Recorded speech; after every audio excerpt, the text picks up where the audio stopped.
ป๊าดทุกคนเจ้าหน้าที่ทางฝั่งไทยก็คือแบบรอแห้งอะลีทุกคนมื้อนี้น้องรัฐมีขอของใจอยากถามทุกคนว่า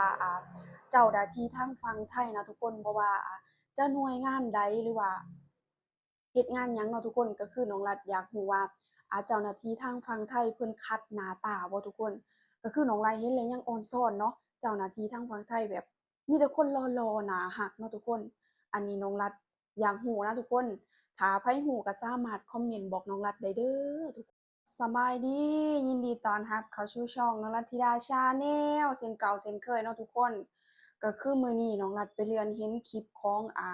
เจ้าหน้าที่ทางฝั่งไทยเนาะทุกคนก็คือมีขอของใจหยังมาถามทุกคนว่าเจ้าหน้าที่ทางฝั่งไทยเนาะทุกคนบ่ว่าจะ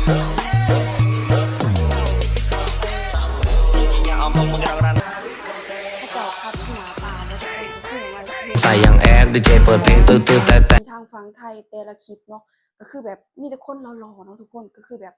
หล่อเท่สมาร์ตเนาะทุกคนก็คือแบบสุดยอดครบเครื่องเลยทุกคนอันนี้น้องรัฐอยากถามเพื่อเป็นความรู้เนาะถ้าหากไผฮู้ก็สามารถคอมเมนต์บอกน้องรัฐได้เด้อทุกคนเพื่อเป็นความรู้เนาะก็คือน้องรัฐไปเห็นคลิปของเจ้าหน้าที่นะทุกคนบ่ว่าจะเป็น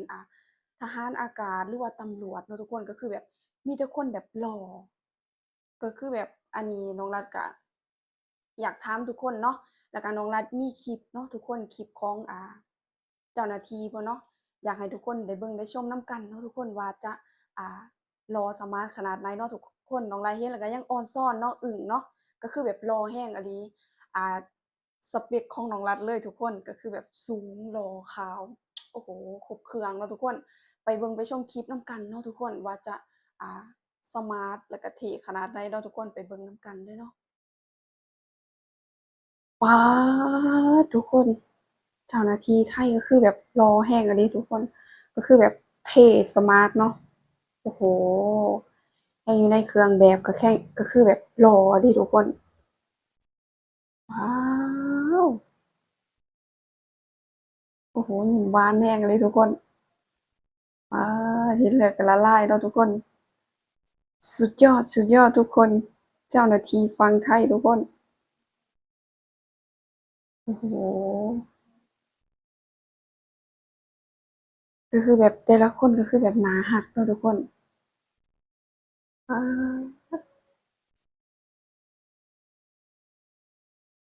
โอ้โฮทุกคนช่วงสงกรานต์เนาะทุกคนป๊าดเจ้าหน้าที่แต่ละคนก็คือแบบสุดอีหลีทุกคนทั้งหล่อทั้งเท่เนาะทุกคนครบเครื่องเนาะโอ้โฮ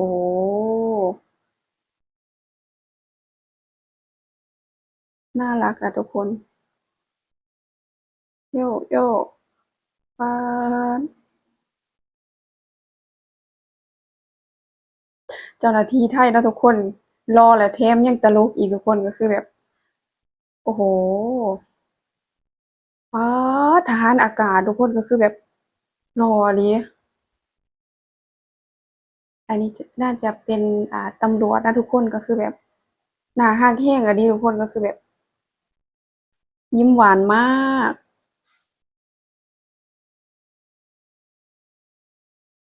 โอ้โฮทุกคนก็คือยอมรับเลยว่าเจ้าหน้าที่ฝั่งไทยทุกคนก็คือแบบแต่ละคนนะทุกคนก็คือแบบอ่าจะมีคนแบบหน้าตาดีเนาะทุกคนบ่ว่าจะเป็นความสูงหรือว่าหุ่นห้อยเนาะทุกคนก็คือแบบสเปกเลยทุกคนโอ้โฮ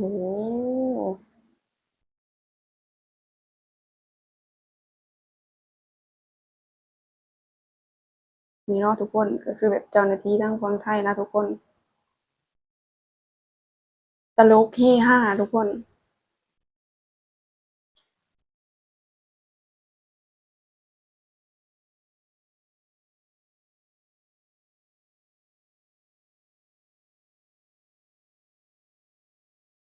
ก็คือเจ้าหน้าที่ทางฝั่งไทยนะทุกคนก็คือแบบ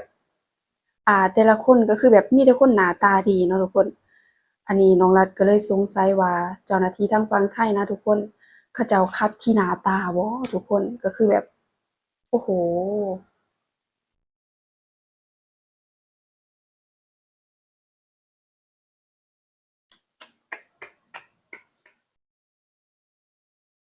ป๊าดทุกคนเจ้าหน้าที่ไทยก็คือแบบรอแห้งอันนี้ทุกคนก็คือแบบเท่สมาร์ทเนาะโอ้โหแห้งอยู่ในเครื่องแบบก็แค่ก็คือแบบรอดิทุกคนว้าวโอ้โหยิ้มหวานแห้งเลยทุกคนว้าเห็นแล้วก็ละลายเนาะทุกคนสุดยอดสุดยอดทุกคนเจ้าหน้าที่ฟังไทยทุกคนโอ้โห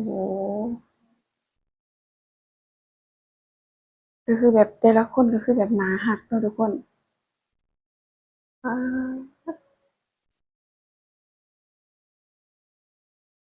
โอ้โฮทุกคนช่วงสงกรานต์เนาะทุกคน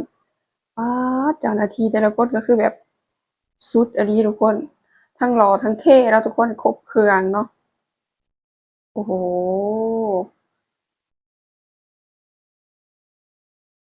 น่ารักอะทุกคนโย่โย่ป๊าด โอ้โหทุกคนได้เบิ่งได้ชมนำกันแล้วเนาะก็คือแบบคลิปของเจ้าหน้าที่เนาะทุกคนหรือว่าตำรวจทางฝั่งไทยนะทุกคนก็คือแบบมีแต่คนหน้าตาดีทุกคนก็คือแบบหุ่นห้อยหรือว่าความสูงก็คือแบบครบเครื่องเนาะก็คือแบบหล่อเท่สมาร์ททุกคนบอกได้เลยว่าสาวลาวหลายคนน่ะหลงมักเจ้าหน้าที่ไทยแน่นอนทุกคนเพราะว่า